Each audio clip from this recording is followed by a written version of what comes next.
So this is a quick video for anybody with some Blizzard IQ bindings.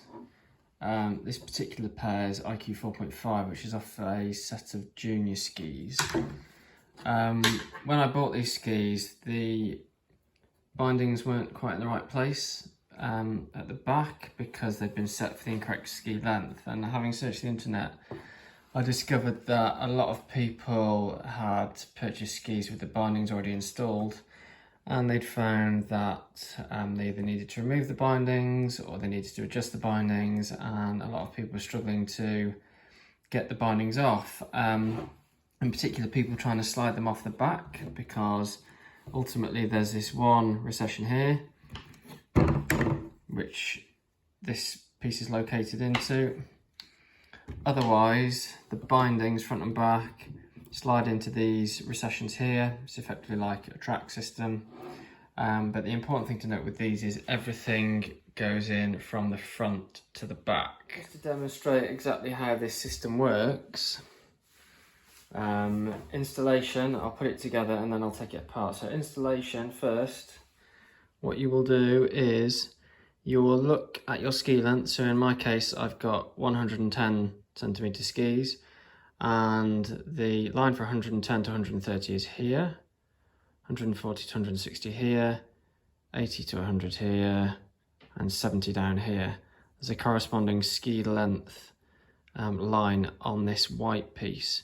So if I was fitting this to 70 centimeter skis, I'd line that ski length bit up with the 70, which is effectively the shortest possible length.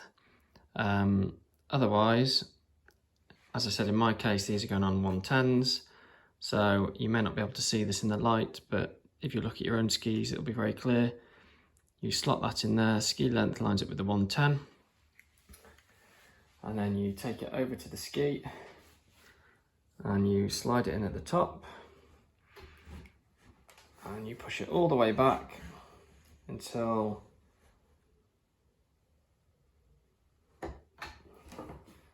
the round piece on the back of this white piece goes into the recession in the ski. And then just push it down, make sure it's nice and flush. The next piece is this, which is what you'll ultimately use to adjust the ski or release the front or the back binding.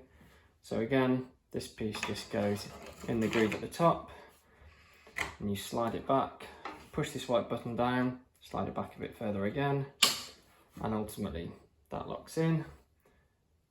The front part of the binding, again, from the front to the back, you'll need to unlock this by pushing this button in, sliding this black piece forward, which is quite tricky, or rather sliding it backwards. Put your binding, adjust it to where you want it to be, in my case 238, slide it forwards again, and then obviously you just lift the tab at the back to adjust your rear binding. Now to take it apart, and this is what most people seem to have a problem with, is basically the reverse of what I've done. So naturally people think, oh well, this must slide off the back, but of course you can only go so far back before you hit a problem. If you try and slide it forwards, it won't come off forwards.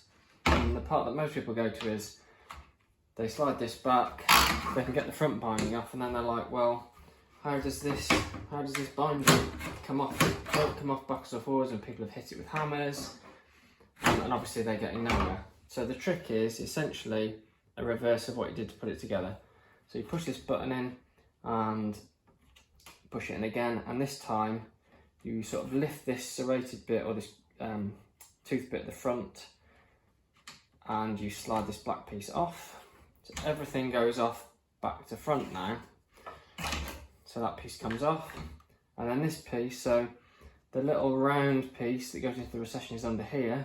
So there's a couple of ways you can do it. The easiest thing to do is just gently lift this up, put your finger underneath. You can either take that out or you can leave it in loosely, at which point you should, with a bit of persuasion, just be able to slide everything forward. And there you have it. Your ski separate from your bindings, and again, you can check that adjustment for your ski size. If you're moving bindings from one ski to another, obviously this is what needs to be readjusted. I'll just quickly put it back together again as I did at the start, just to show how quick it is. Goes in at the front, slide it all the way to the back until it locates in that hole.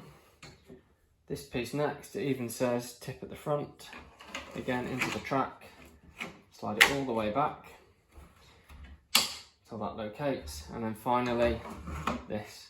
Now again here, push this button in, slide it back. As I do that, it just drops that these locating grooves, and you can slide your front binding on, push forwards, that's it, everything locks into place. Hope that's of use to anybody else with these bindings.